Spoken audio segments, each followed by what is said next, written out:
Welcome, everyone. Sports Journey with myself, Lake Lewis, right here on the Sports Journey Broadcast Network, and we're going to be bringing some different things to you. Hopefully, you like the new digs, the new setup we have here at Sports Journey. So, hey, great show coming up for you as well. We're going to have a couple great guests coming in. You can see that right there on the screen. We're going to have Philip Daniels coming in shortly. He's going to actually be coming in the next few minutes, and we'll get Philip's impressions of yesterday's NFL matchups. Also, his take on just the injury bug that's ravaged the NFL, especially yesterday. I haven't seen too many injuries like that in a long time, and it was a gloomy day on that note. So we'll talk about that when Philip comes on around 4 o'clock or so right here on the network. We're going to bring in Mr. Lloyd Vance, and Lloyd Vance is an incredible writer. Member of the Pro Football Writers of America, and he'll be coming on. We'll break down the Philadelphia Eagles with him because he actually covers the Eagles in Philadelphia. So we'll get his take on what's going on up there in Philadelphia, a team that started off real hot and then they just fizzled away. So we'll have those gentlemen on shortly. Yesterday, folks, I thought the Indianapolis Colts made a tremendous statement. They had a statement game yesterday, beating Peyton Manning and his return with the Denver Broncos. There were a lot of people out there that thought that the Denver Broncos could possibly run the table in the NFL. They were looking that good. And I'm not going to sit here and say, I told you so, I told you so. I did predict Indianapolis to win last night, and they did. I just had that kind of feeling because if you look at what the Colts have done this year, they've beaten, in my opinion, the three top teams in the NFL. If you look at it on paper and you look at the power rankings, I don't care if it's my rankings here on Sports Journey. I don't care if it's Jeff Little here on Sports Journey who's out on the West Coast. I don't care if it's Lou Musto. I don't care if it's Diane Cheesebro. I don't care who it is with our network. You can go anywhere else, and they will have the same three teams. It's normally Denver, Seattle, and San Francisco. Well, all Indianapolis has done is they've beaten all three of those teams. To me, the question isn't, okay, where does Denver stand now? Where did Seattle stand after Indy beat them? Where does San Fran stand? Everyone was talking about those teams that could be at a crossroads, and you'll find out more about them in losses than in wins. Well, I think we need to start talking about Indianapolis. Like, where does this put them as far as the power rankings? Because not too many teams in this year's NFL can say that they can beat those three teams I just named. I don't know if there's another team in the NFL, including the three teams that I'm talking about, that could say that they could win against those other teams. Is it safe to say that Denver would beat San Francisco in San Francisco? Is it safe to say that if Seattle rolled up into Denver in Mile High Stadium, that Denver would beat them too? I don't know if you can say that. Well, Indianapolis lays claim to that now. And you're going to have to start wondering, where does that football team fall as far as the overall big picture? Look, lots of stuff here on Sports Journey we're going to be talking about today. You can see everything on the screen. We've got some of the shows in the backdrop. I mean, we love what's going on here. Hopefully you're excited about it as well. We'll take a quick break. When we come back, I'm going to have a former NFL player, Philip Daniels, played in the NFL, I think, for 16 seasons, good friend of mine. We'll chop it up a little bit, talk about the NFL, talk about the injuries. We'll talk about what's going on here in Washington where I sit. The Redskins' big win yesterday against Chicago. Could their season be salvaged with that type of win? They're going to go to Denver. We're going to find out a lot about this team in a couple of days.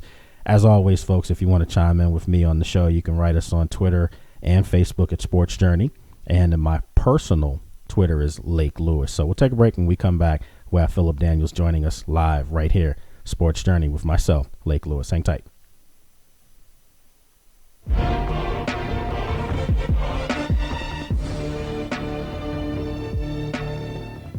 Homeowners Relief Line can help save your home.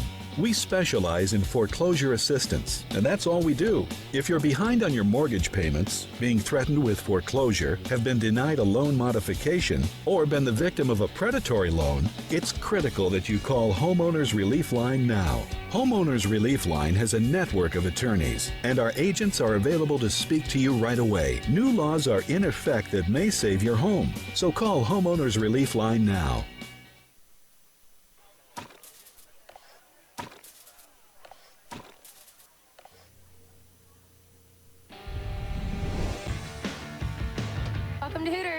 Right this way.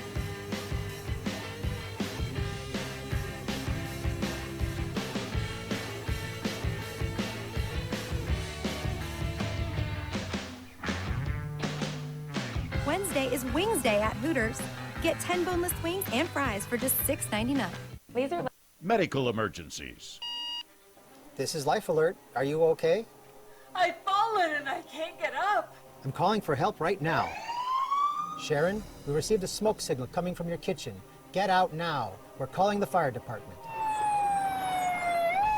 Home invasion.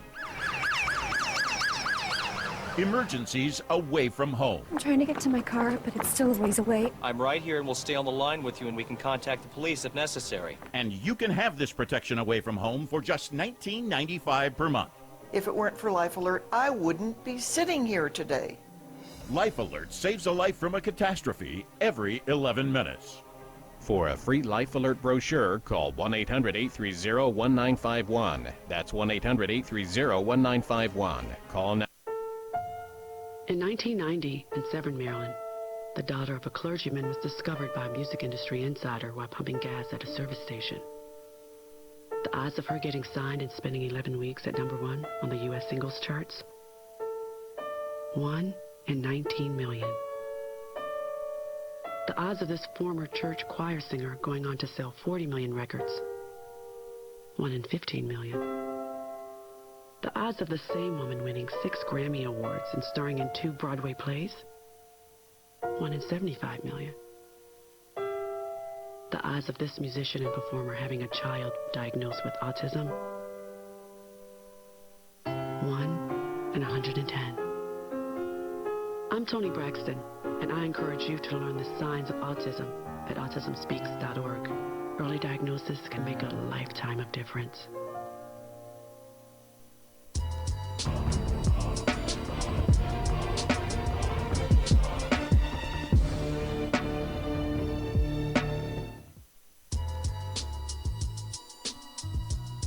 All right, folks, welcome back. Sports Journey with myself, Lake Lewis. And as promised, I told you we'd have Philip Daniels joining us right now, live from Chicago. What's going on, Phil? What's going on, man? Nothing much, same old, same old. You know how it is. And listen, I talked about yesterday that Indianapolis, big win against Denver last night. If you look at what Indianapolis has done this year, they beat San Francisco, they've beaten Seattle, and now they get Denver last night in Peyton Manning's return to Lucas Oil Stadium. Where does this put Indianapolis in your opinion? Well, for me, it has to put them right up under Seattle and San Fran, right up in that area. Probably, I don't know, if not one, you know. You look at who they beat both of those teams this year, so yeah, they got to be up there in the conversation. You can't just say that they're not a good team and that they hadn't beat anybody. They beat all the top teams. So I feel like, you know, with the schedule left and you look at the situation, you know, they should be up there. Now, Andrew Luck is a guy that, you know, you were here in Washington last year and you had a chance to, you know, be around RG3. And, you know, you look at last year, Andrew Luck kind of got lost in the hype that was RG3 as well as Russell Wilson and what he did with what he did with Seattle. You look at what Andrew Luck's doing now. Is he starting to put his stamp on the league as one of the best young quarterbacks in the game? So he is. You know, like I say, last year, you know, all the hype was around those two, RG3 and him. So, but when you look at it, you know, what Indianapolis did, they put a lot of talent around that guy. And that talent is starting to catch up and do their thing. You know, last year everybody was young, but now those guys got experience and everybody's going out and playing at a high level. And with all the experience around him now and all that talent around him, makes it easier for him to go out and make plays, and that's just what he's doing. Yeah, you know, they unfortunately everything wasn't great last night. Reggie Wayne tore his ACL. He's out for the season, and you hate to see, you know, a veteran player like that who's been around and kind of been like the linchpin as far as between Peyton Manning and Andrew Luck. So he's out. Yesterday as a whole, though, Phil, there were a lot of injuries in the NFL. I don't know if I've ever seen a weekend where not just, you know, injuries where guys may miss one game. I'm talking about season-ending injuries. Yeah, it's a whole lot, man. And, you know, it's good to see Andrew Luck take credit for, you know, getting this guy hurt because he underthrew that pass. But, you know, he's under duress. Not to understand that it's a game of football. things happen. But when you look around the league, man, I mean, it's just a lot of injuries, man. I don't know. I've never seen that many injuries in one weekend, especially to key players, key guys that go out and make a difference. I mean, from Tampa to St. Louis to everywhere. Fantasy leagues right now are digging to try to find somebody to replace these guys, and it's going to be hard. But I know. I've never seen this before, and like I say, it happens, but not like this. I've seen injuries happen. I've played a long time, and I've been on teams to have injuries, but to have so many of the top guys on every team go down, that's kind of bad. Yeah, I mean, you look at some of these names. Jermichael Finley was carted off the field in Green Bay, had a neck injury, and he couldn't feel any extremities on the field, so that could have been a lot scarier. He supposedly is doing much better now. But then you look at Reggie Wayne, out for the year. Sam Bradford from St. Louis, he's out for the year, tears an ACL. Lance Briggs out 4 to 6 weeks, shoulder injury. Brian Cushing from Houston, he's out for the year with a broken leg. Doug Martin from Tampa out for the year. Jay Cutler, we don't know the severity of his injury just yet as far as his groin injury, but the way he looked yesterday walking off the field against the Redskins, Phil, I doubt he'll be playing this weekend as well. They say 4 weeks, but I know I've torn a groin before. It's longer than 4 weeks, and if it's truly torn, you can be out for a long time. I don't think 4 weeks going to heal it. I did that my first year in Washington. It took me a while to get back. Even when I got back, I could still feel it. You're talking about a quarterback that got to move around, scramble, and get out of situations, and it's going to be tough for him. Yeah, I agree. And actually, I thought that McCown, I thought he played pretty good yesterday. So if I'm Chicago, I don't feel as if, don't get me wrong, Jay Cutler can make all the throws, and we know he can do that, but he's also a guy that is cold and hot at times. Well, yesterday I thought that their backup quarterback played well. So if you're Chicago, I wouldn't write your season off or anything like that. If you're St. Louis, that's another story. You lose a guy that you're trying to do some things with, and I don't know if Sam Bradford snake bit Phil, but this guy, it just seems like since he's come to St. Louis from Oklahoma, things just haven't gone well for him. Yeah, you're right, man. And actually, I had a little fun on Twitter last night with the Redskins fans, and I said, what about, sending Cousins to St. Louis for a second-round pick? And everybody was like, no, man, first-round pick. And I was like, nah, I kind of think that's a little bit too much, first-round pick for a fourth-round pick. Yeah. But I said I think the Redskins would be happy to get anything. But I just had a little fun with that last night. I kind of like, seeing the fans, respond and see what they say about it. But, a lot of fans are just, they just want Cousins to stay a Redskin. But me, as a former player and a guy that's, that worked with him all last year, I just want to see the guy on the field. The guy can play. He's a good kid. He really knows the game. He handles his business when he goes about the game. And I really would love to see him on the field. And I also said that the perfect situation for him would be Chicago because he's from here. He grew up here. Absolutely. So I would love to see something like that happen. But, of course, I know the Redskins is going to be they're not going to want to let him go. But at the same time, I think if somebody come calling and offer a second-round pick, I think he'll be out of there. See, I'm starting to say that the team that looks good for him long-term might be Arizona. A team that Carson Palmer, hot, cold himself, but they really need a young guy that they can really build around to go with Larry Fitzgerald. But if you're the Redskins, I don't know how you trade within your conference. If you're going to make that kind of trade, you don't want to see that guy at all. You may want to see him every 4 years because if you put him in your conference and he tears you up, you're in trouble. Yeah, I agree, man. I agree. And I know for a fact he can step on the field right now and make any team better.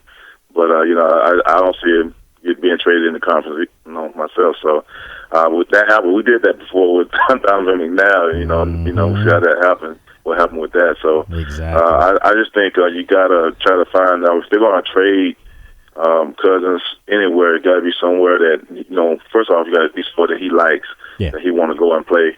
But at the same time, you can't be greedy as far as what you get for him because you only use a fourth-round pick, and you got to try to get what you can. And plus, you're replacing some of the picks you lost. I mean, either first or second, that'd be good. I said a second-round pick would be great, but if they reach and try to get a first, I don't think that's going to happen. I agree.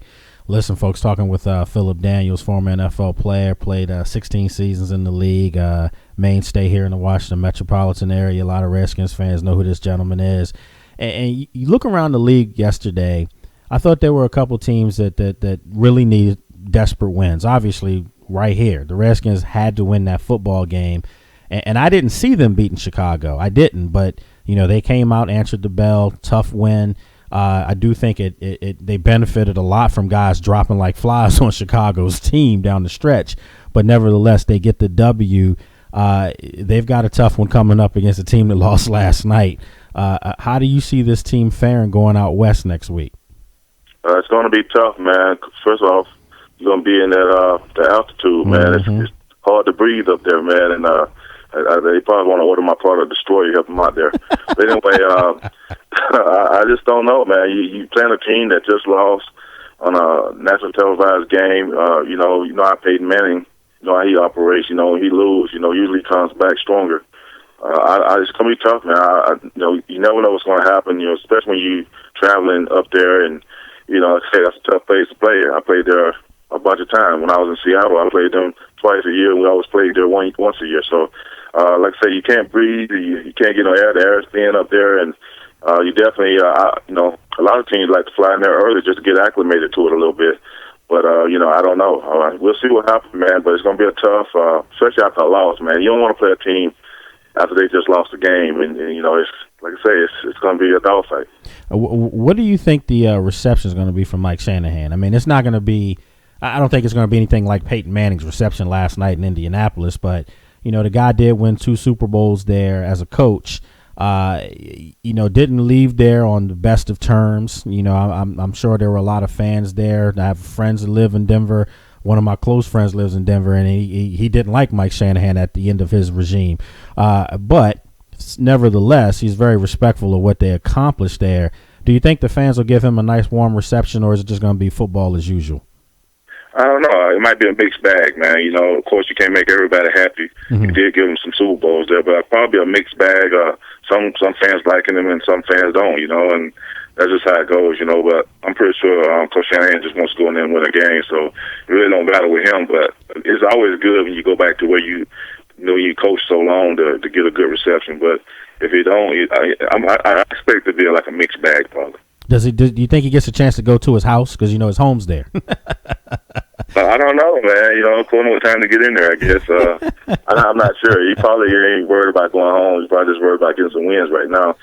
You only got 2, so you probably going to be focused on trying to get another victory. Now, this division, I have coming up at 4 o'clock, top of the hour, we're going to bring in Lloyd Vance. Does a great job covering all the NFL, but he writes for the Philadelphia Eagles. And we were chatting off the air, just about some things we'll go over. And, I think it's safe to say that right now the Dallas Cowboys look like the best team in the division.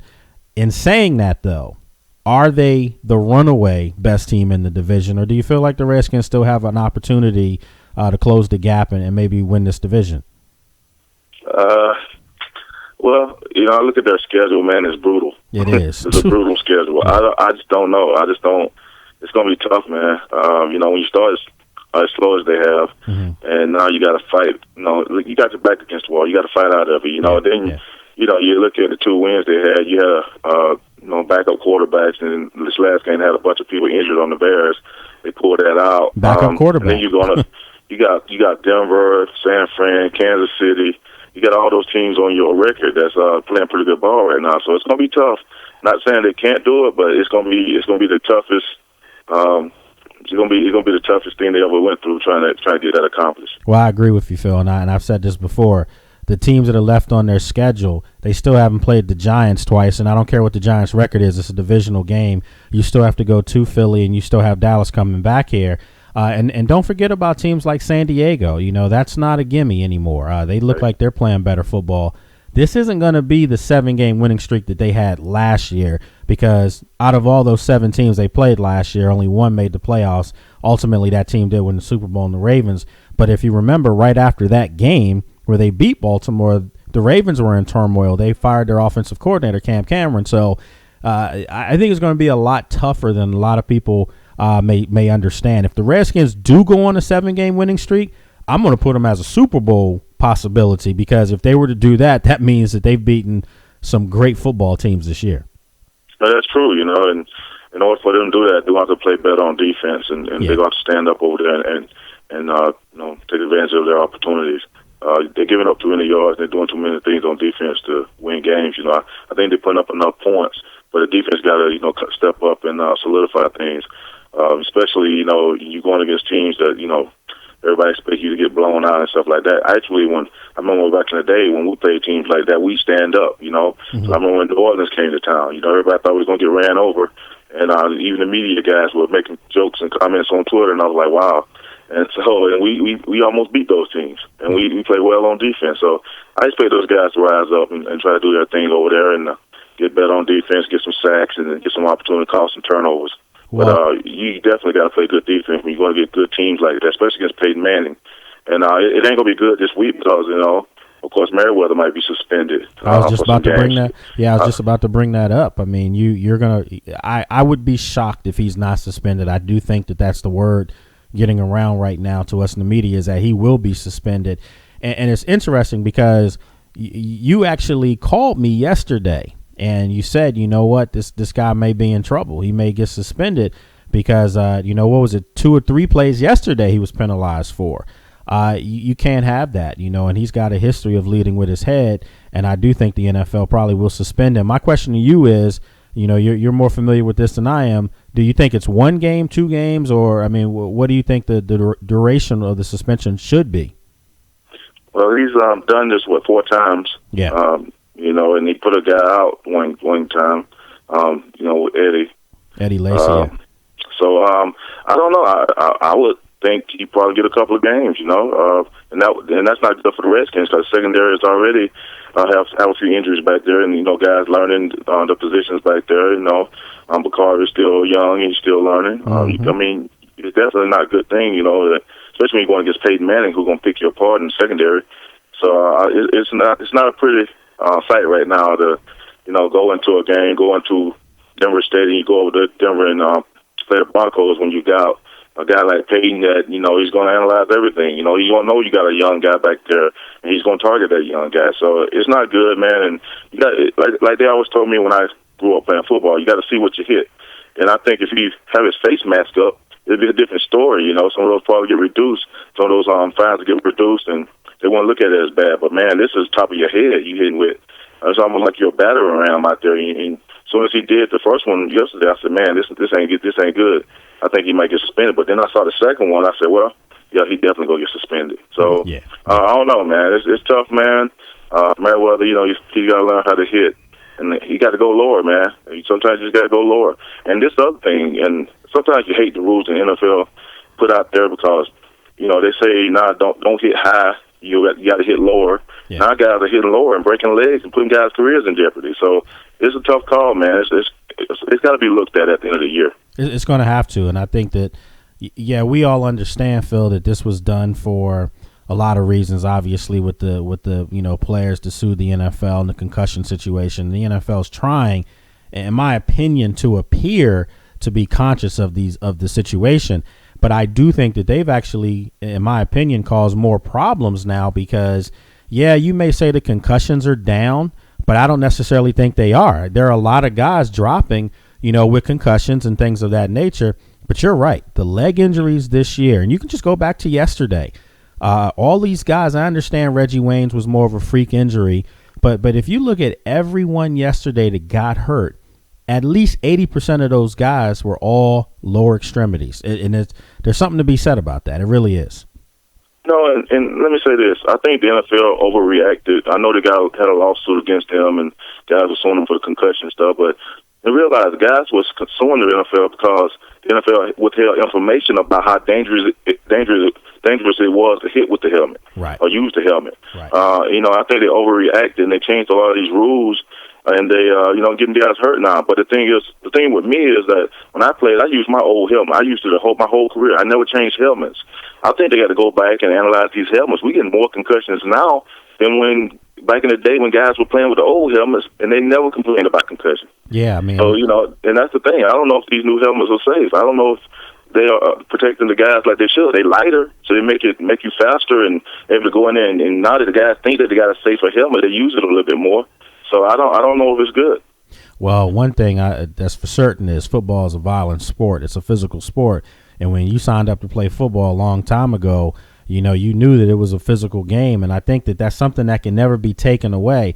There's some questionable calls that are made now. I mean, you go back to college football, they have that rule now that, as far as safeties and corners and guys in the secondary that, if they're hitting a defenseless receiver, they could be, kicked out of that game.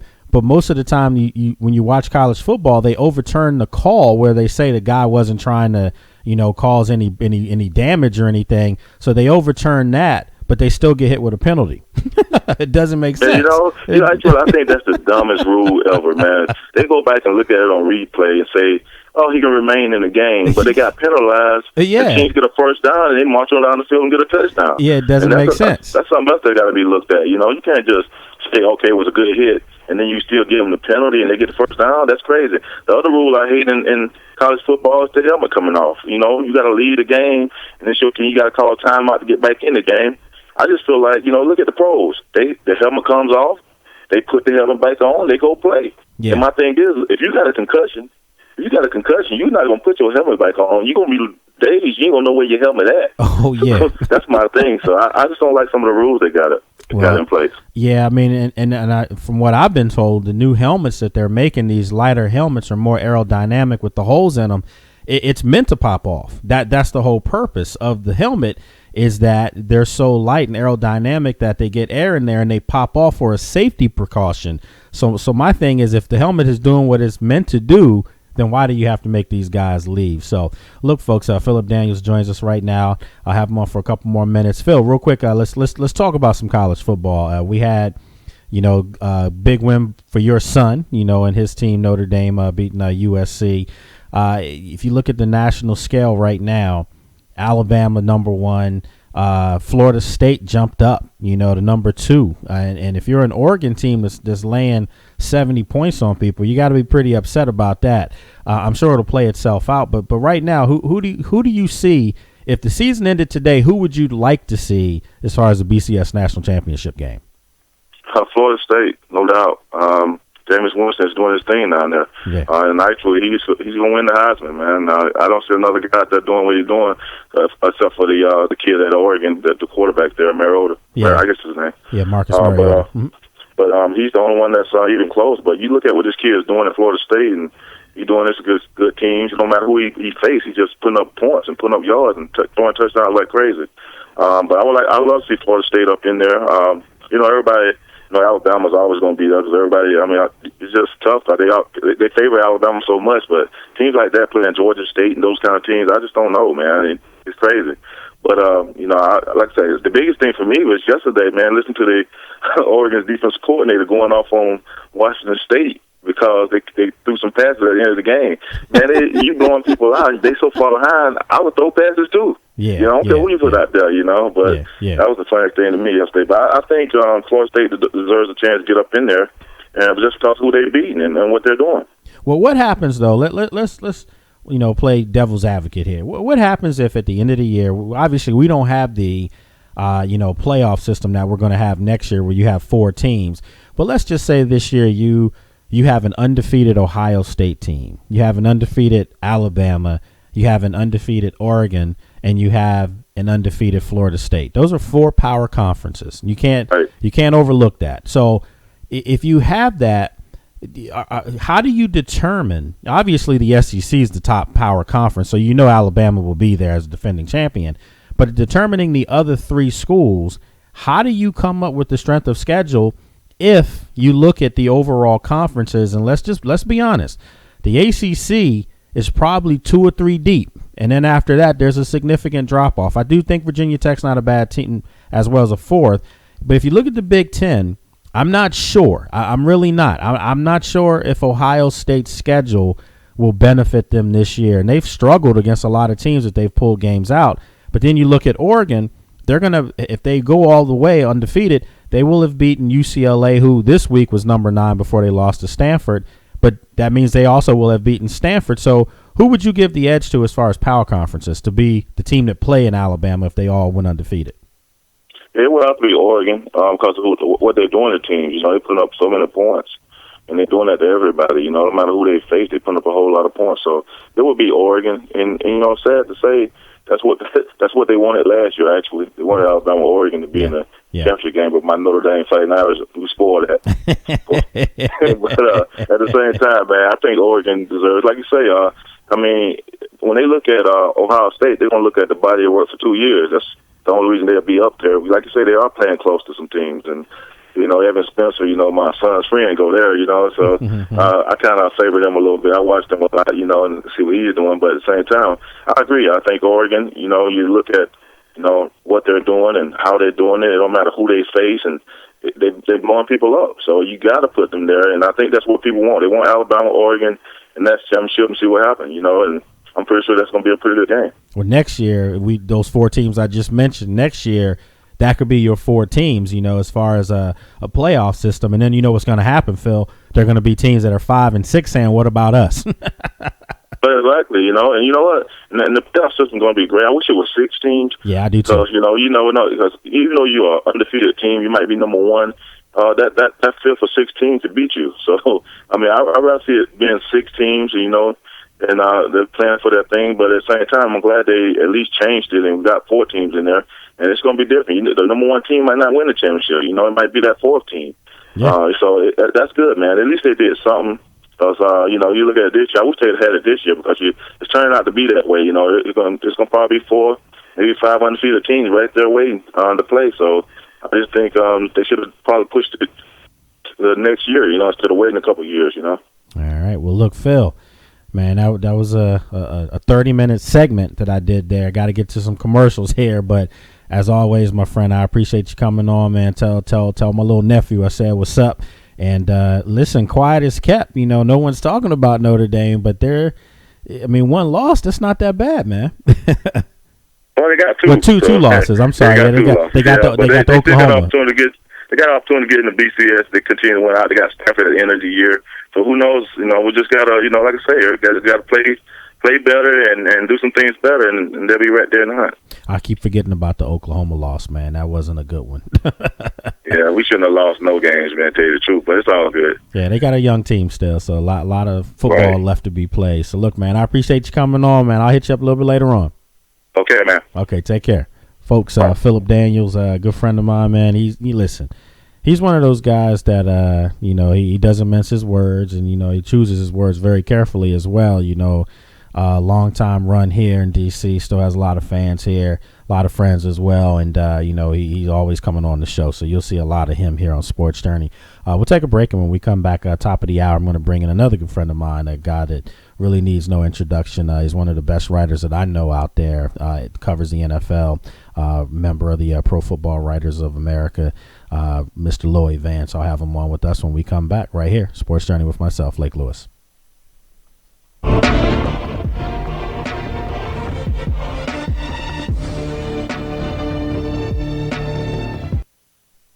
Let me tell you some of the reasons people get into trouble with credit cards.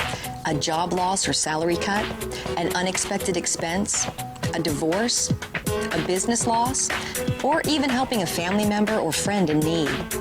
At Consolidated Credit, we understand that debt problems are not about overspending. It's about emergencies and unexpected situations.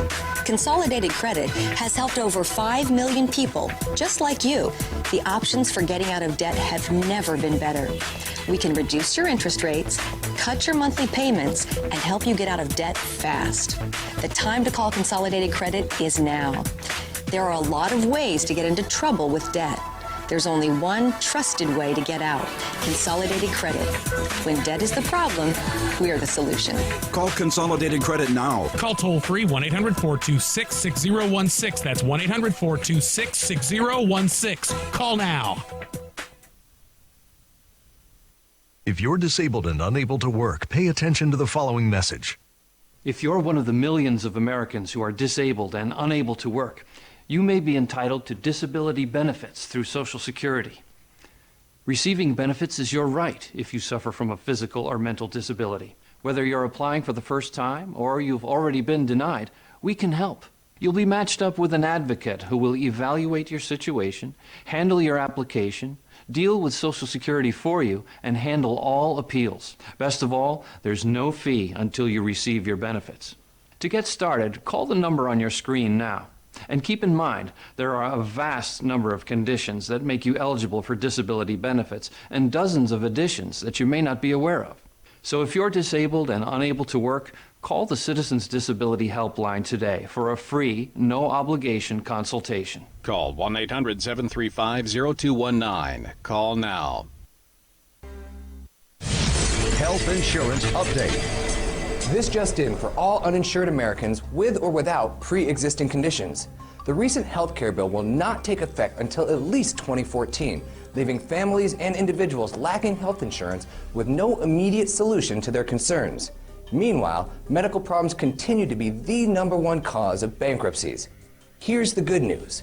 A health insurance hotline has been established to provide affordable health insurance for all uninsured Americans, and yes, uninsured Americans with pre-existing conditions. Call the number on your screen now, and in less than 10 minutes, you could receive a choice of affordable plans from the Hotline Network. This is not a discount card.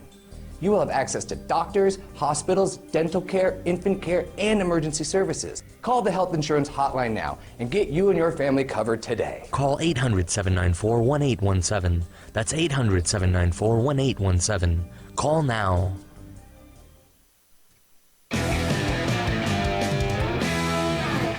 That's a good pour. Frosty glass, perfect amount of foam. Thanks, Coach. How's your Bloody Mary? Spicy? Wings? Always fresh, never frozen. All right. Who's the primary on Spider 2Z Snag? It's the fullback out of the backfield. If he gets jammed, I'm hitting the flanker on a curl route. You're good. I know. Huddle up at Hooters. Why would you go anywhere else, man?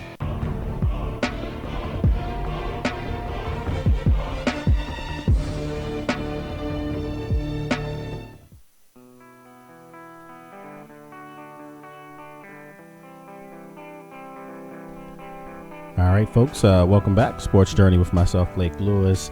4:01 here on the East Coast, 1:01 or 1 o'clock on the West Coast. I remember Jeff Little live from the locker room in Los Angeles, California. He'll be coming up soon, folks, here on the network. And Lou Musto, we're trying to get everybody squared away, and lots of good stuff going on here at Sports Journey. Obviously, you can go to the website and read some great articles written by the likes of Diane Cheesebro, Barry Barnes, Lou Musto, Jeff Little, and myself. You know, we dibble and dabble every now and then, put some things up there as well. So lots of good stuff coming to you from the Sports Journey Broadcast Network. I want to thank Philip Daniels for coming on with us last segment. Did a great job just, chatting, breaking down NFL, talking about injuries, college football playoffs, the whole nine. And shortly, I'm going to have Lloyd Vance joining us. He's in Philadelphia. We'll get his take on Philadelphia Eagles right now. They've got some quarterback woes going on. Is Michael Vick healthy enough to get back as far as a starting quarterback? Nick Foles did not play well yesterday. Matt Barkley saw some time. There's going to be, some people in Philadelphia, and the city of brotherly love. There are going to be some people there that are going to be, a little unfriendly about the situation going on. And, Chip Kelly in his first year, he's tried to bring that high octane offense that Oregon runs, that he, orchestrated when he was there as their coach. It's different in the NFL, though. The NFL is not the same where you can run the same thing over and over and over. People game plan for you. They start to figure some things out. The hot question coming into this year, 2013 season was the read option going to be successful again? You saw Robert Griffin, you saw Russell Wilson, you saw Colin Kaepernick, you saw a lot of these young guys last year really make that a vaunted offense, make it very worrisome for defensive coordinators because it was something they hadn't really seen unless they had gone from college. If they were coaching in college, they saw it a lot. But to see it in the pro level, that was a little different.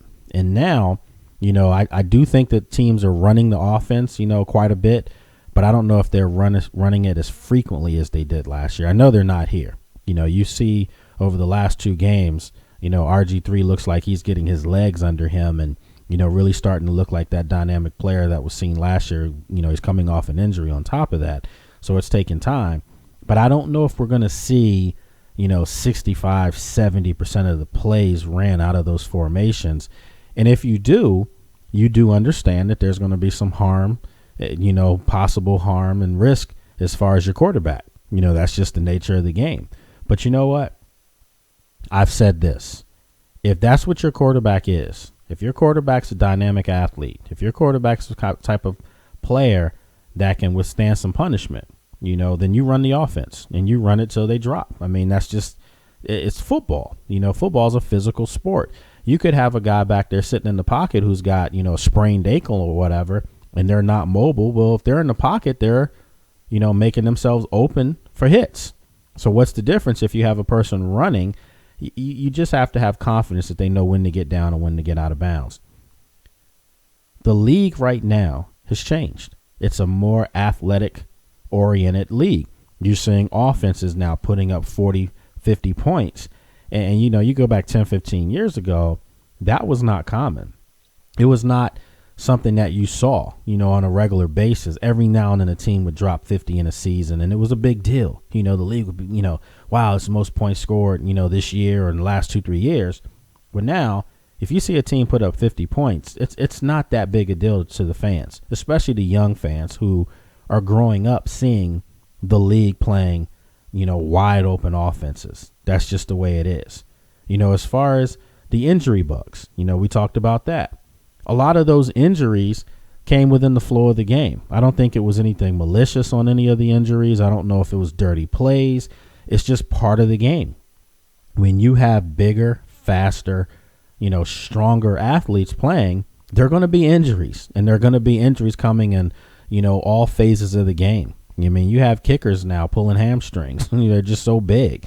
That's just the way it is. So, I don't know if the league can change things, can, make all these safety rules and do all these different things to, make their game better. It's already a great game. I don't think you have to change much. And I think most fans will feel the same way on that. People who love the NFL for everything it incorporates. And a lot of that is defensive, hard-nosed football. A lot of that is the physicality of the game. And that's what excites a lot of fans. And that's what's drawn players to the game, is because of the violence of it. So make no mistake about it. It's a great game. I don't know if you have to keep changing rules, to protect people, because you can't. The guys are just too big, too fast, too strong. Look, take a quick break, and then I think we have Lloyd here. We'll get Lloyd Vance on with us, and we'll break down, what's going on up in Philadelphia, as well as his take on, the NFL after 7 weeks. We're almost at that halfway mark. We're finding out a lot about some teams out there. Indianapolis, great win last night, and Peyton Manning's return. Get Lloyd's take on all these things, and also talk with him about the situation going on down at Grambling. Lloyd does a great job as well. He's covered some HBCUs, and, just for the sake of what is going on there, is that a good thing or a bad thing? We'll get his take on that when we come back. Hang tight.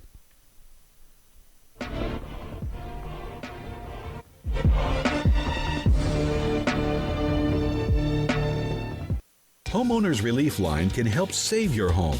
We specialize in foreclosure assistance, and that's all we do. If you're behind on your mortgage payments, being threatened with foreclosure, have been denied a loan modification, or been the victim of a predatory loan, it's critical that you call Homeowners Relief Line now. Homeowners Relief Line has a network of attorneys, and our agents are available to speak to you right away. New laws are in effect that may save your home, so call Homeowners Relief Line now.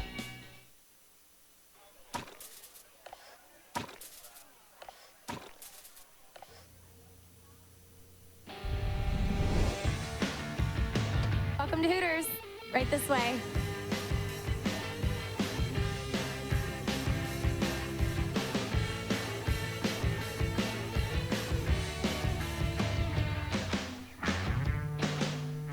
Wednesday is Wings Day at Hooters.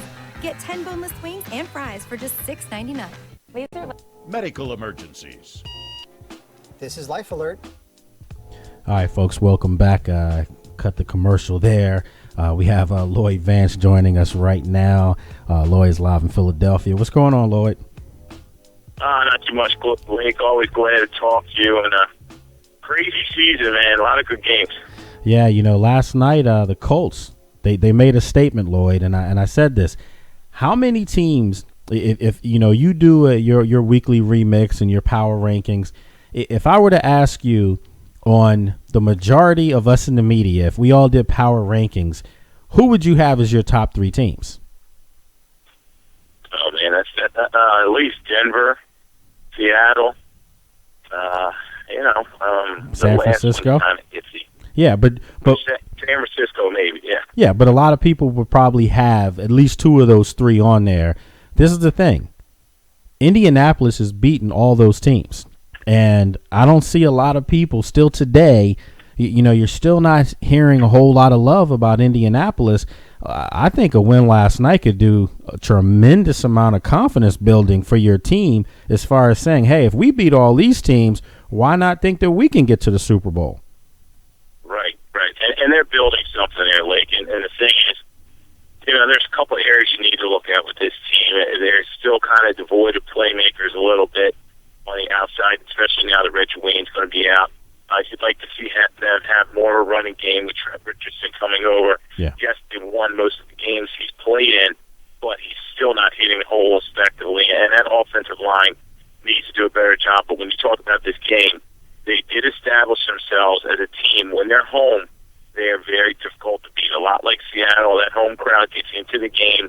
Yes, it was Peyton Manning. It was comeback night. Everybody wanted to see him, but and that crowd was behind them. And they just shut them down for a majority of the game. Peyton looked like pretty frazzled for most of the game until about the fourth quarter. Yeah, and if you think about what they're doing is they're setting themselves up nicely because, the AFC East is going to not be that runaway division that New England normally has. The Jets beat them yesterday. Miami's much improved. Buffalo's the type of team that can get a win on you as well. So if you're the Colts now, this was more than just beating Peyton Manning in his return to Lucas Oil Stadium.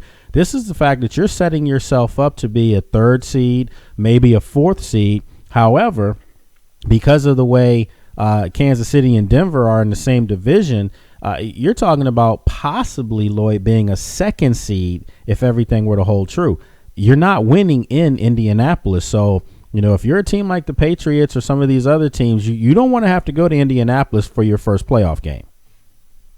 No, I definitely agree with you. And this team is feeding off that. And guys like Robert Mathis are just bringing the wood behind that home crowd. And, we talk about Kansas City. They are going to be there, and Denver are one of those teams. But you're right. If they can host the playoff game, they have a chance to eventually maybe host the AFC Championship. And the thing you have to like about the Colts is the way Luck is just playing. He's a guy that just never gets too high, too low, runs the football at the right time. He throws a nice pass across the middle. Fleener's come along, so a lot to like about this team, and hopefully they can get a running game to go with that passing attack. When you talk about the running game, and you mentioned Trent Richardson, I have a theory. Not to play conspiracy theory here. However, if you look at a lot of those Alabama running backs, I'm starting to wonder, are those guys punch drunk when they come out of Alabama? Because they carry a lot of mileage there. That they're a very physical team at Alabama. But you look at Mark Ingram, you look at Trent Richardson, you look at Eddie Lacy now. I'm starting to wonder. These guys look like they've got a lot of treads coming off the tires there. Well, Link, it's funny you say that because I was having a conversation with a fan on Saturday, and he said the same exact thing. And you have to wonder, a lot of these guys come out of high school programs where basically the team's built around them, and they're running for 2,000 yards in a high school season, and they're getting all those carries in practice, trying to get up the ladder against all those blue chippers, and then in games in the SEC conference, which we know is the toughest. Now, the thing is, though, Lacy, I got to take my hat off to him. He had another 100-yard game for Green Bay, and he's looking like their best running back since Ahmad Green. So he may be the aberration, but right now, you go back in the history of Alabama guys, going back to guys like Sarant Stacy and so forth, they just haven't seemed to get it done in the pros. You're right. The scary part about it is all those guys we just named, as far as these running backs, you can't argue that they have great quarterbacks in front of them. I understand Andrew Luck's the youngest one, but he's on his way to proving that he's one of the better young quarterbacks in the league. But if you look at Aaron Rodgers in Green Bay and you look at Drew Brees in New Orleans, it's not like they're turning around and saying you got to run the ball 40 times. I mean, these guys have an opportunity to kind of share the wealth a little bit. But I do agree with you. I think Eddie Lacy is starting to show that he may be the guy right now as far as the guy that if you look at Alabama running backs, he may be the best one out of the bunch right now. Definitely. And running back late, unfortunately, it's not like when we were coming up watching the game. It just seems to be a position where it's almost interchangeable. They're getting these guys, and they want a variety of players in there, change-of-pace guy, a guy that can pick up the blitz, rather than that bell cow running back that we always remember that can carry the load and do so many things. So, yes. Hopefully Lacey will get it going for the Packers, and they're another team you have to watch right now. Yeah, they're quietly, sneaking up the ladder there. Folks talking with Lloyd Vance right now, great writer. Does so many things. I mean, I don't know where to start, but obviously he's a member of the Pro Football Writers of America. Also contributes to NFL Network. Great writer. You can check him out. He does some stuff with Sports Journey. I mean, you can go to his website as well. I mean, just a lot of things, and we'll plug all those things as we go along here. But one of the things that Lloyd does is that he's actually covers the Philadelphia Eagles, and yesterday the fans in Philadelphia, and I'm not gonna win any over anymore because they know I've been harsh on them over the years. Going back to my days at Penn State, I've been very harsh on Eagles fans, and this is my reason. I think sometimes Eagles fans can be a little unrealistic, and Lloyd, you heard it all week. You heard people saying they were glad that Michael Vick's got the hamstring and Nick Foles could be the better guy and he's smarter and he's got a big arm and blah, blah, blah. Well, he got an opportunity yesterday, and you know what he did? He stunk it up. So Matt Barkley comes in the game, and it just makes me, again, it makes me critical of Eagles fans, where Michael Vick was playing some really good football before he got hurt. I mean, if you have him in fantasy leagues, you're very happy about what he was doing, and he gives them the best option to win. I truly believe that in Philadelphia. Yeah, well, I think the green Kool-Aid was flowing off those two wins over two winless teams. They beat the Giants, they beat the Bucs, and everybody's so excited to think, this is it. We're going to turn this thing around and win a weak division. But it was an ugly game, and 0-0 from throughout most of the game. You got handed to an Eagles defense that's quite bad, in my opinion. They've been an Achilles heel of the team, but they played tough yesterday, and they were keeping Dallas at bay. And the thing was, Foles just could not make the plays when they were there. He threw 29 passes, and he only had 80 yards. So that just tells you everything. Everything was a dink and dunk. And when he had an opportunity to make a big play, and Sean McCoy down the sideline one time, Sean Jackson another time, even Brent Selleck, he missed all those guys on key throws in the game that could turn that thing around. So a lot of guys all week, I was telling them to kind of temper their enthusiasm about Nick Foles. Yes, this is only his 8th start in the NFL, but he's only beaten the Tampa Bay Buccaneers in the games that he started. So, it hasn't done a lot in his 2 years, and these guys are making him into Johnny Unitas right away, which was crazy. Yeah, and if you look at the Tampa Bay Buccaneers, last time I looked at them, they're winless. So, come on, don't make that out to be, you flip that around where they beat the Kansas City Chiefs. No, it wasn't anything like that. So you look at that team, and Michael Vick is clearly the guy that needs to be in there for them to have any shot to right the ship now and turn things around. What's the word you're hearing on him and that hamstring? Because that could be a problemsome thing. Well, I think he's working out hard late with a smirk on his face, and I'll put it that way.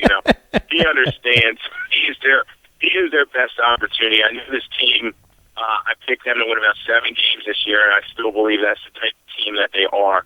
They're just young and rebuilding, but he does give them their best opportunity, and people need to understand how many games he has won in the National Football League. And let's face it, this division, you followed as much as I do, this division is very down this year. So they could get back in the mix. They got the Giants this week, a very winnable game, but they first need to defend their home turf. The Eagles have a 9-game losing streak at home at Lincoln Financial Field, no home field advantage. And fans are getting very fed up. So Michael Vick is working hard. I think he's going to give it a go. That hamstring's tender. I know you're a former athlete. You understand that pull can come back at any time, and you got to take your time with it. But let's face it, Matt Barkley, he doesn't have the arms to compete at NFL level. And then Nick Foles with that concussion, now he has to go through the whole protocol system. An outside doctor has to prove him and all that stuff. So Michael Vick is their best shot. Yeah, I agree. I mean, how people can't see that is beyond me, but I'm going to leave that alone for you guys to cover up there in Philadelphia. I'll leave that one alone. If you look at Chip Kelly's come in. He tried to bring in the high-octane offense, and these aren't his players. We know that. He hasn't gone through, really a full draft where he could have assessed what was on the team. So, are the fans there understanding of that, or are you starting to hear some people not sold that this thing can work in Philadelphia with Chip Kelly? No, the fans are still behind Chip Kelly, and they like what he's brought to the table. Let's not forget, going into this game, they were the only team in NFL history to have 400 yards every game to start the season for the first 6 games. So they're putting up a lot of points and moving the football, but I think a lot of fans got too caught up in the Nick Foles, Michael Vick thing to really understand what this team's all about. If Chip Kelly really wants to make this team go, he's got to get LaShawn Chase McCoy more touches, and I think that's what Dallas did. They put all the guys in the box to stop McCoy, and they doubled Sean Jackson over the top, and they let everybody else beat him. So, as you were kind of alluding to, this team does not have a lot of weapons, and in terms of guys that scare you, other than the guys I named. Yeah. And I think that's what they're giving Chip Kelly kind of a mulligan this season, because they know they're going to need a change. Now, to me, I don't think the quarterback's on the roster right now, and such a quarterback-heavy draft coming up. They need to think about bringing one of these young guys in the draft. Well, I was just, great minds think alike, because that was my next question was, could you foresee going into the draft, is the quarterback on the roster? You just answered that no. So if you have an opportunity, I don't know if Teddy Bridgewater, these are young guys though, Johnny Manziel, these are guys that have multiple years of college eligibility left, let alone, they're 19, 20 years old. Would you entrust a franchise that with hard-nosed fans like you have in Philadelphia with a young guy like that right off the bat? Yeah, it's going to be a learning experience if a young guy comes in here. I know a lot of fans with Jameis Winston after what he did this weekend, but he's not eligible. Yeah. And the NFL rules, as you said, 3 years in college at a minimum. A lot of these young guys, they're almost looking at like the NBA players do college, They're trying to get the minimum amount of time in college and then go get that money. So I think all these young quarterbacks that we see are going to come out. And the guy that Kelly has his eye on is his former Oregon quarterback, Marcus Mariota. Absolutely. I think he's a junior. And it's a guy that can run his system, knows inside and out. And they're going to have to go with the young quarterback, because in today's NFL, you have to have a first-round draft pick, basically. You're not going to see, other than Russell Wilson, he's kind of an aberration out there, a third-round pick like him coming forward. But usually it has to be a first-round type pick, a guy, maybe a second-round pick at the high level like Geno Smith. But usually it has to be a high-round pick in order to succeed in the NFL, because these lower-round picks just are not getting it done. Folks talking with NFL writer Lloyd Vance right now. And you mentioned Jameis Winston, obviously big-time win against Clemson the other night at Clemson. The guy, has one of those, smiles on his face is kind of infectious. I look at him and I kind of see a Dante Culpepper as well as a Cam Newton, kind of like a cross between the two. And those guys are pretty good quarterbacks, or were pretty good quarterbacks. My question to you is, do you feel like this guy, because I've been very critical of giving a freshman the Heisman Trophy last year in Johnny Manziel, because you saw what happened to that freshman. His whole demeanor changed once he got that hardware. Do you think that could hurt Jameis Winston this year because of the way Johnny Manziel's acted? Surely, these guys are young, and they're going to enjoy themselves. We've all been in college, and there's a lot of pitfalls out there with college. The limelight can get to them, and as I was saying, the NFL would not allow them to come in, so they have to go back to that environment where everybody's patting them on the back, whether it's fellow students, whether it's boosters, and that does affect them, and we've seen a lot of guys go back to college, and they almost wish they didn't. You remember Matt Leinart, he had that same problem. He kind of got started on his party boy ways at USC after he came back after winning the Heisman Trophy, just was not the same player. Probably should have gone to the NFL instead. So everybody I've talked to about him says he's a good, strong young man, good family behind him, mother, father. He's a winner, so he seems to understand how that could change his life. And hopefully, if he does win the award, he'll move forward, and we won't be talking about one of these regression stories so often proliferate the pages and the sports page. Do you feel like the awards already? Do you feel like right now they've already got a W engraved in the Heisman Trophy? Well, we usually talk like that, and I remember last year around a certain point, everybody said, "Oh, Geno Smith got it," and then the wheels come off. So this is a team game. Florida State is back. It's a university that we remember in our college days that was so strong, and then that down period. It's good to see them come forward once again, and he seems to be the front runner, especially with Teddy Bridgewater losing this weekend the way he did. He played okay, he didn't play great, and then Johnny Manziel, his team lost early, but he just doesn't seem to have enough pieces around him to win it again. So he seems like the front runner, but you never know. There may be a dark horse somewhere. All right, now look, I got to ask you this question because not too often, obviously, I get people on who know about my alma mater, Penn State, and they also know about the fabric of Penn State because they're in Pennsylvania. But as far as Bill O'Brien, what he's doing there, you have the young kid Christian Hackenberg. What's the buzz like there? I mean, are people excited about the future of the program and we get some scholarships back, the whole nine? What's the talk like there up in Pennsylvania about Penn State? Yes, and people are excited. They're excited once again, and I think that win over Michigan really solidified things. What an exciting game that it was, and a home crowd of 110,000 is buzzing. As they see a freshman that was just, I couldn't believe the throws and the poise that this young man had it down into this game with everything on the line. And he sure didn't seem like a freshman to me, a true freshman, that he hasn't even had a redshirt year. So, people are excited.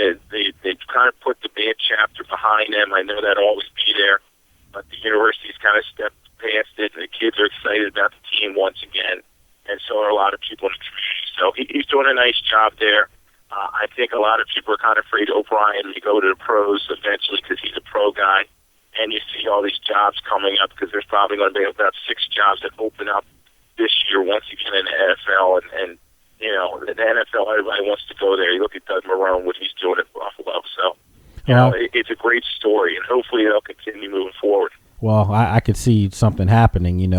I don't see him leaving in the next 2-3 years because I do think that, in my opinion, just my humble opinion, I would be surprised if you already see the NCAA giving back scholarships. The next phase is they're probably going to lessen the bowl ban, as they should. And I'm not going to get into that whole theory and why they should, but it was just a joke in the first place. But anyway, if you're O'Brien, maybe you understand that, most coaches go to really bad football teams that have high draft picks. So who's to say that maybe in 3 years or maybe in 2 years, you get a chance to draft the guy that you're coaching right now, Christian Hackenberg, if you do go to the pros. That may not be a bad fit right there.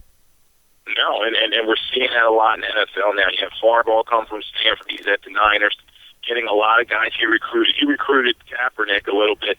And he understands, the value of knowing these guys and talking to them all the way from high school coming forward. And even Pete Carroll's done the same thing in Seattle. A lot of former USC guys, Pac-10 guys that he coached. And, it's just a fun thing. And let's face it, if you can relate to these young players, because let's face it, the NFL's getting younger every year due to the salary demands and paying these veterans.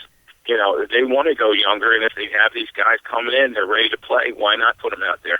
Yeah, and you just mentioned yourself, Chip Kelly, word is that they're, hoping to see if Marcus Mariota's available next year, a guy that he coached and recruited at Oregon, and it's just somebody he's familiar with. Let's face it, Lloyd, I talked about this earlier in the show. If you look at the NFL right now, I mean, it looks like glorified college football. I mean, the way the offenses are going up and down the field. Yeah, and it's not as stale as it used to be. We used to always remember 3 yards to cloud of dust. Now they're going to the college campuses and they're saying, all right, well, they're running a spread option here. All right, let's see how to stop it. Let's just see all the new things. And it's kind of a fresh approach as compared to the old days where the old crotchety football coach was like, I wrote the book of football, now go away. Hey, listen, folks, Lloyd Vance. Real quick, Lloyd, before we wrap up, pretty ugly scene down there in Louisiana right now at Grambling. And, a lot of fans, may not know a lot as far as the histories of the HBCUs, but there's been some phenomenal players that, fans grow up, rooting for, become their all-time favorite players, the Jerry Rices of the world, the Walter Paytons. And these guys came from those historically black colleges, and Doug Williams, right here in D.C., and he came from the school we're talking about now, Grambling. That's not a good situation there. And I can say this, having a lot of family members, especially my older family members, my grandfather, for instance, played basketball and ran track at Howard University. We were afforded the opportunities to go to, I guess you would call them, quote unquote, white colleges, as far as, Georgetown and Penn State for myself. But if you look at these HBCUs, they were big as far as the black family structure. And what I'm seeing right now going at Grambling, to me, is just despicable. And I think it's a lot of shame to go around in that whole situation. Yes, and it's very ugly, Lake. And it's funny, we're talking about this because I tweeted about this, and we kind of talked about this off the air. It's a situation where I grew up in a family where they were Subway alumni of Grambling. They would always go to all the classic games up in Yankee Stadium, and they followed that team. They knew all about Eddie Robinson. My grandparents, that was their team. And this team, they always brought pride to the community, even through tough times. A lot of times they struggled after Eddie Robinson's death, but you get Doug Williams coming there, a man, and I'll disclose it. He and I worked together on several projects. He brought panache to that university that they did not have, and he had some struggles there with the administration. And they needed to understand that, let's face it, this man helped build this program and put it on the map, and they needed to do right by him. And unfortunately, they didn't. They fired him in September, and then a lot of things start coming out about the facilities for this team. Kids on bus rides for 6-7 hours, the things that just break your heart in terms of this organization. And now you have this player walk out that's just another ugly incident. Yes, I can't blame the players for kind of doing it, but all right, they need to kind of come back to the situation and say, okay, we need to play these games no matter who the coach is, because let's face it, this may be unbreakable. They may break this and it may never be fixable again. So, ugly situation. I love black college football. It's been the pageantry of it, and the players that have come from the lower level to NFL, you have to support it, and hopefully they'll get this fixed. Yeah, and it doesn't look good. I mean, if you have the Bayou Classic that's every year, and generates hundreds of millions of dollars for the city of New Orleans, and this is on NBC. You're talking about a major network spending money to have this, and let's be honest, Lloyd, they don't have to. I mean, there's no other way to put it. I mean, this is the same network that shows Notre Dame every week, literally. So they don't have to do this. And if you don't play in that game and you cause business owners and a network to lose money, it could get real ugly really quick. And I do think that, the school should really take a good look at themselves, because the bottom line is Doug Williams was bigger than the school, and everyone knows that. And you're talking about a household name in the NFL, a Super Bowl winner, a record holder, the first African-American quarterback to ever do that. And he came from your school, and you reward him by firing him after, they had one tough year. But at the end of the day, he was handpicked by a legend to be the successor to run the program. And he was bringing in a lot of money as far as, former players. You really, getting them to come in and add money to the school. But the school decided they didn't want to put the money to the athletic department. They felt like they should put it wherever they want to put it. That's not how it works. And they're suffering for that right now. They are.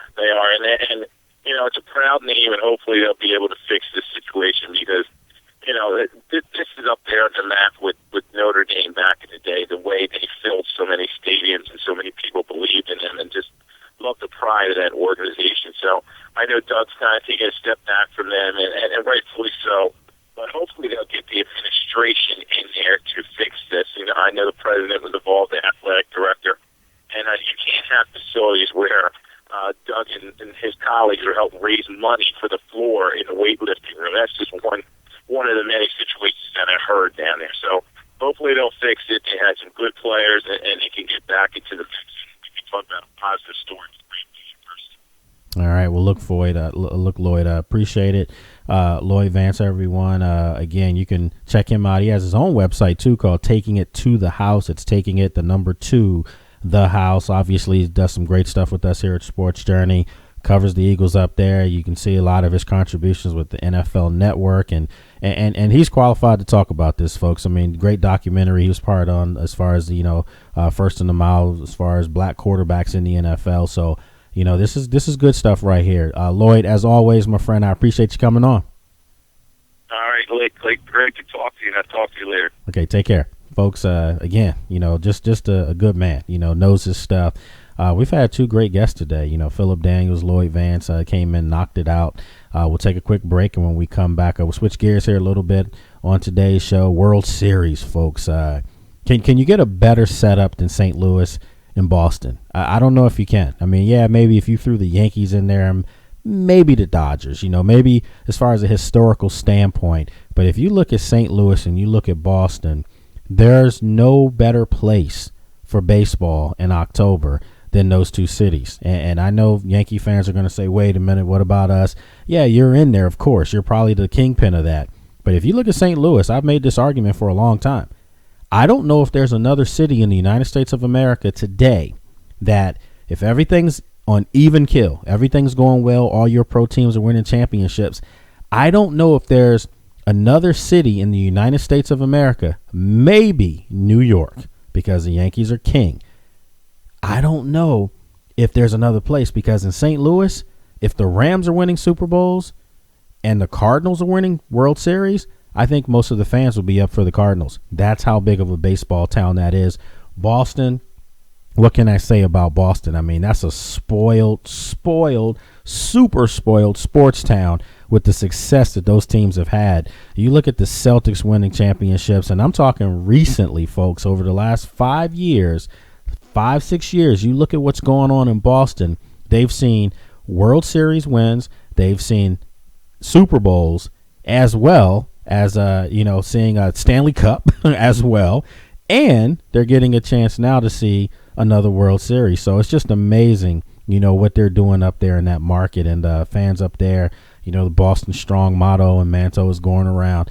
They're excited. I think this is going to be an epic World Series, because both these teams, if you look over the last 3 years, they're money. I mean, the last 3 years, these are teams that are they know how to win. So I'm not going to give you my prediction on the World Series yet. I'm going to cover some key points. A lot of this when we come back. Hang tight, folks.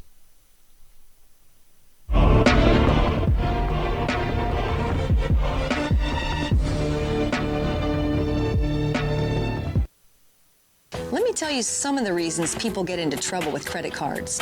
A job loss or salary cut, an unexpected expense, a divorce, a business loss, or even helping a family member or friend in need. At Consolidated Credit, we understand that debt problems are not about overspending. It's about emergencies and unexpected situations. Consolidated Credit has helped over 5 million people, just like you. The options for getting out of debt have never been better. We can reduce your interest rates, cut your monthly payments, and help you get out of debt fast. The time to call Consolidated Credit is now. There are a lot of ways to get into trouble with debt. There's only one trusted way to get out: Consolidated Credit. When debt is the problem, we're the solution. Call Consolidated Credit now. Call toll-free 1-800-426-6016. That's 1-800-426-6016. Call now.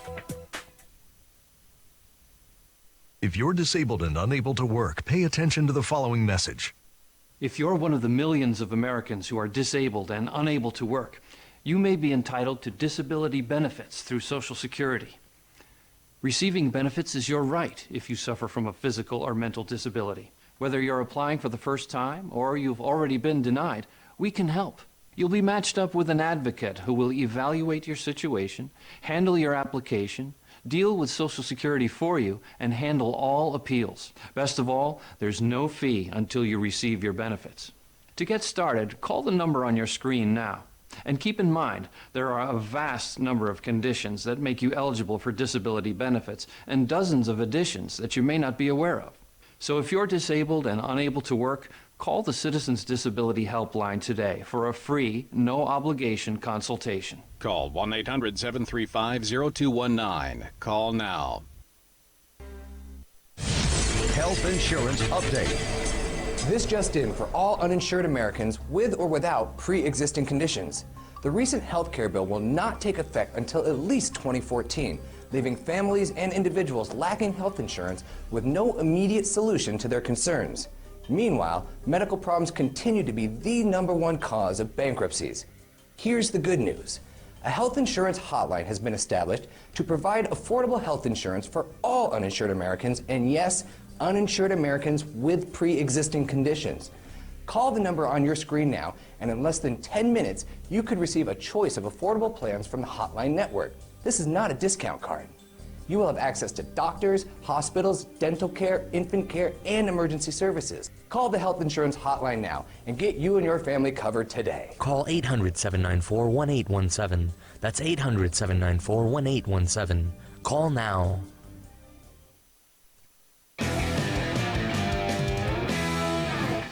That's a good pour. Frosty glass.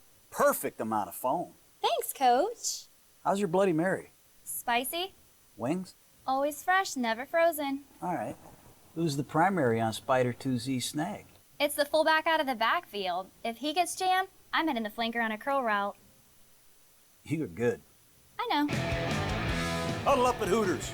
Why would you go anywhere else, man?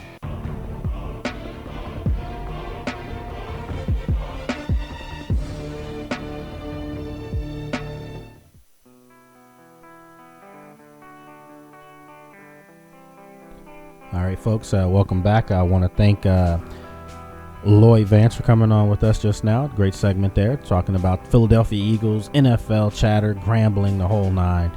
We've had some long segments today on today's show as we go up till 5 o'clock today. Just a lot of great stuff going on here. Folks got an assignment, so I got to get out at 5, but that's what we do here on Sports Journey. Remember, coming up, just some program announcements. On Wednesday, we'll have Jesse White, NFL, NBA, Major League Baseball. This guy's a big time, just up and coming sports agent. And he's my agent, folks. That's why I say that. But Jesse will be coming on Wednesday, as we always do. We break down our top 5 games in the NFL. And it's going to be interesting because I called, yes, Indianapolis over Denver. Haven't looked at the rest of the games yet. I don't even want to go over that. But Jesse and myself, we were tied. So he knows what he's talking about. So we'll find out how we fared, and then we'll break down what's coming up this week as far as the NFL. Also, a couple more announcements to make here on the network. November 11th, I'll be back out at Hooters in Rockville, Maryland, and myself and a Washington professional football player. We'll have someone from the team come on out as well. And if you're a fan, come on out. We've had a great time. Last week we had Niles Paul come out. First week we had rookie Chris Thompson from the Redskins come out, which has been inactive the last 2 games. We'll have several more guys. They already talked to us, several, and they want to come out. So we like to mix it up, and appreciate the love Hooters is showing Sports Journey. Obviously, you see a couple of the commercials now in there, and they're doing a great job supporting us. So we're very appreciative of what Hooters brand is doing with us here at Sports Journey. So hopefully they feel the same way, which I'm sure they do. The World Series, it's here, and as I said before, you've got some great teams: St. Louis, Boston, great sports towns, great franchises. They're going to play in this World Series. Before we break that down and get into that, just breaking news was earlier, Jim Leyland, manager of Detroit, of the Tigers, he steps down after 8 years in Detroit. And you think of what he's done in Detroit. I mean, he's turned that organization around. And when I say turned them around, Detroit had kind of fallen off the map a little bit, but Jim Leyland came in and really brought back that Tiger pride, that Tiger baseball. He's done some great things. 6 of his Tiger squads actually had winning records. Got a World Series in there as well. You think about what he did all the way back in the day. It was on Tony La Russa's staff, with the White Sox. I remember Jim Leyland, because I was in college at Penn State. I remember, those 3 great years that he had in Pittsburgh with the Pirates. I think they won 3 National League East divisional titles. You remember Barry Bonds and, Bobby Bonilla and Sid Bream and all those guys. I remember, that Pittsburgh team. And I I'll never forget. Funny story. I'm in my apartment at Penn State, and I was off campus then. I was an upperclassman, and I remember the Atlanta-Pittsburgh divisional playoff game, and I'll never forget this. I remember, if I'm not mistaken, it was Sid Bream coming around third, and he's safe. And I literally heard my whole apartment building just erupt like with anger. I mean, there were guys you could hear banging and all kinds of stuff because Pittsburgh had lost that game. Pittsburgh was one of those teams that was, they were close. They had some great baseball teams. They had, great runs in them. It's just unfortunate because if you think about it, that was during the time frame of the Atlanta Braves, who I just mentioned. You had, that great rotation of Glavine and Maddox, and I remember Steve Avery at one point. They had just a great pitching staff, and those guys used to come in there and shut it down. But if you look at Jim Leyland and everything he's done, the Florida Marlins, look at what he did there, World Series. They will never have to make any apologies for Jim Leyland. He's a Hall of Fame manager, first ballot Hall of Famer. He's one of the greatest managers of all time. He just happened to manage in the same era as, the Joe Torres, the Tony La Russas of the world. And I think that there's something to be said about that because a lot of people don't really think of Jim Leyland. You have to be a pure baseball mind to know that. But most people, when you always ask the greatest managers, people don't think about that, and I put Jim Leyland in the category. Maybe this guy isn't at Jim Leyland's status yet, but I think if you look at Joe Madden, I think if you look at what he's done in Tampa, he's turned around just a horrible organization for years, and he's made them front line. He's made them a perennial playoff contender, World Series, contender. They have that kind of talent. Am I saying that he's Jim Leyland? No, but I'm just giving you an analogy there, an example of how sometimes you don't have to be the big fish to be considered great. And I think baseball purists out there will say, without question, that baseball is losing a great manager today in Jim Leyland. Detroit, they're definitely going to miss him. You're going to miss his calmness in that dugout, and you go back to the Boston game, there were some people questioning one of the decisions that he made in the 8th inning. And, hey, they're in the playoffs here. We're not talking about, a bad baseball team doing bad things. We're talking about a great baseball team, and they made a decision to go, bring a guy in from the bullpen and, take Scherzer out the game, Max Scherzer, and it didn't work out. You lose. You fight another day. Boston, I felt, was the better team in this series, and that's why they're going on, and they're going to be playing against St. Louis. St. Louis, Boston, this is tough for me. This is going to be real tough for me to see who's going to win. It's going to be tough for me to root for someone. As media, I try not to be biased, and I try not to root for anyone. I just watch guys, and I cheer for guys that I'm friends with. You want to see them do well. But at the end of the day, we all find something in a team where you either root against it or you root for it. And I've always liked the grit of the Boston Red Sox. I just like the fact that they just bring it. They just play hard-nosed baseball the way it's supposed to be played. I love seeing that. You look at St. Louis, though, they may be more grimy, if that's the word you want to use on today's show. They may be a team that's even more hard-nosed than Boston. I'm excited about this World Series, folks. I just think you're going to get, great pitching. You're going to get great defense. You just, there's stars that are going to be born here. This is going to be one of those true October World Series, cold weather. It's going to be cold in Boston. It's going to be bitter cold in St. Louis. This is just going to be good baseball, and I'm looking forward to it. Let me know your thoughts, folks. As always, you can chime in. Let us know on Twitter, on Sports Journey, what your thoughts are. You can do that on Twitter. You can do that on my personal Twitter, which is Lake Lewis. You see that on the screen. You can follow us on Facebook at Sports Journey, or on Facebook. My handle is Lake Lewis Jr. You have to make sure you put the JR there, folks. Let me know what you think about the setup, as far as the new settings here, Sports Journey. We're doing always changing, always trying to do some different things to stay ahead of the game and, put our own stamp on this thing called media, sports media. But we've got some great articles up on the website. Lots of good stuff going on here, folks. And, I'm just excited, to be back on. We've covering NFL, covering NBA, and, I'm credential media with both outlets. So, you get a chance to travel and do some things. And looking forward to locally here, getting back and seeing the Wizards. I know a lot of people are saying that, this team isn't going to be that good. And I beg to differ. Haven't seen them all games last year. I think that basketball team has an opportunity to right the ship. I really do. I think that they could be a team that's battling for a 6, 7, or 8 seed in the NBA in the Eastern Conference.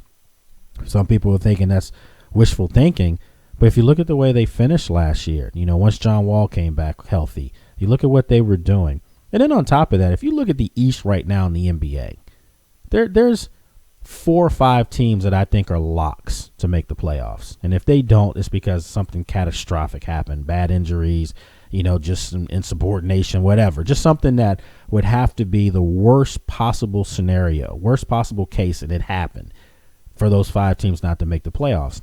That's Miami, and this is in no particular order. That's Miami, Indiana, Chicago, New York, Brooklyn. Those are 5 teams that I think are locks to make the playoffs. The question is, who are the other 3? Rondo comes back to Boston. Is he going to really, come back healthy? Is he going to be the same old player, that could get to the basket at will, that really orchestrated that offense? Obviously, he's not going to have Paul Pierce. He's not going to have Kevin Garnett. So it's going to be a new mixture of players. I think Jeff Green takes a big step, to become an all-star type player in Boston this year. But is that going to be enough with those 2? You think of Milwaukee. They're not going to have their starting point guard over the past few years, Brandon Jennings. He goes to Detroit, where he's injured now. So, you don't know about Detroit at this point either. But I think if he does come back and he's healthy, I think Brandon Jennings and I think Greg Monroe could be a nice 1-2 punch in Detroit. And they're a team that I do think has aspirations to make the playoffs. And actually, I would be surprised if Detroit did not make the playoffs in the East. I'm looking at them as maybe an 8 seed or a 7 seed. I do think that they have the talent. I really do. I think that they have some players there that they can get it done. Another team in the East to not forget about is Toronto. I think when they made the trade last year to bring in Rudy Gay, that kind of helped solidify, having a guy that they could build around and they could market around. Hey, the rapper Drake now is part of that thing, marketing it. So maybe Rudy Gay is his guy. They're going to market there. But I think on paper, I think they have a young team that's not bad. And I think that they have aspirations.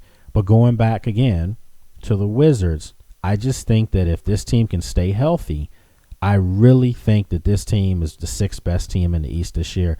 Is that saying a lot? It's not. I'm not saying that they're going to beat Miami in their division. They're going to win the Southeast Division. No, they're not. And I'm not saying that. But I do think that they have every intention, and they should, if they play up to their potential, they could be second in that division, meaning that they have better records than Orlando and Atlanta and Charlotte. I don't think that that's far-fetched to say that. I think that that's something that is realistic and is reasonable. And if you can do that, then the Wizards could be a 6 or a 7 seed or an 8 seed. But the bottom line is if this team does not make the playoffs in some capacity, that's going to be a failure of a season. If they don't make the playoffs, I don't care if it's an 8 seed and you're going home quick because you're going to play Miami. They're going to be the number 1 seed coming out the playoffs this year. However, you have to make the playoffs to show your fan base that you're getting better, that you're improving, and that you have a team that's worth watching with some young talent. So we'll see how that plays out for the Washington Wizards. NBA season right around the corner, folks. So it's going to be, one of those months where everything starts to come together. I always say the beginning of November, in my opinion, is like the perfect storm because you have the NFL, you have college football, you have college basketball, which will be starting up. You have, the World Series, coming to an end at that point. You have the NHL. So you have a lot of different things going on at one time. So, it's good months leading up to Christmas, leading up to Thanksgiving. Lots of good stuff going on, folks. Listen, tomorrow on the program, 3 hours. Yes, right here, 3-hour program. from 3 to 6. We're going to try to get Jeff Little back in. We're going to get Lou Musto back in. So basically, when you start coming to Sports Journey at 3 o'clock, you're going to be with us live from 3 p.m. to midnight on the East Coast. So that's just the way it's going to be working out, folks. A lot of good programming coming up here. And as always, in the interim, you can always go to sportsjourney.com, check out, the great articles that I mentioned, the people who are behind those. They do a wonderful job as well, covering your favorite teams and giving you some true insider stuff, so much so that sometimes you have to hold back on what you put out there, but true insider stuff. So lots of great things there. And as always, you can go to our calendar and find out, where our local events are if you want to come out and check us out. We're working on getting some shows set up in New York, Los Angeles, Charlotte, North Carolina with E-Vapors, my boy down there. Lots of stuff going on. Philadelphia with Lloyd, Baltimore with Barry. So we're working hard, folks, to give you some great quality entertainment here on the Sports Journey Broadcast Network. Have a great night, everyone.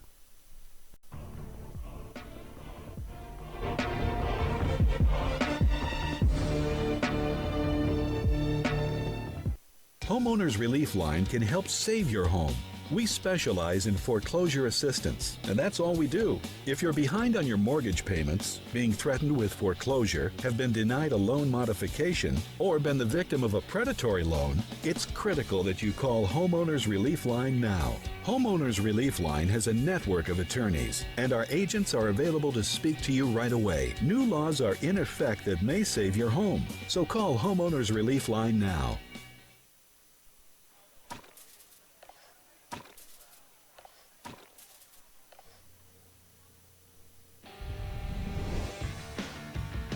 Welcome to Hooters. Right this way.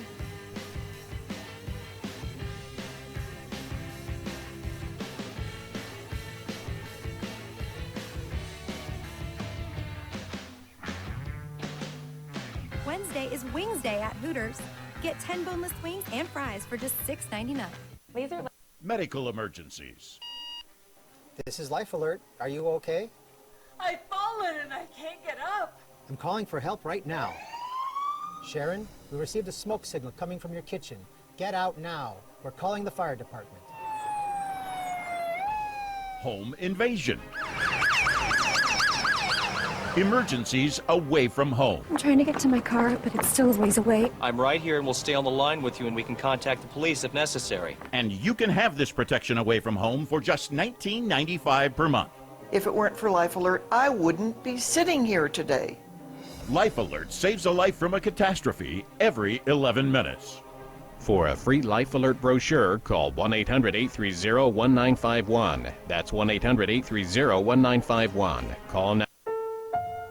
In 1990, in Severn, Maryland, the daughter of a clergyman was discovered by a music industry insider while pumping gas at a service station. The odds of her getting signed and spending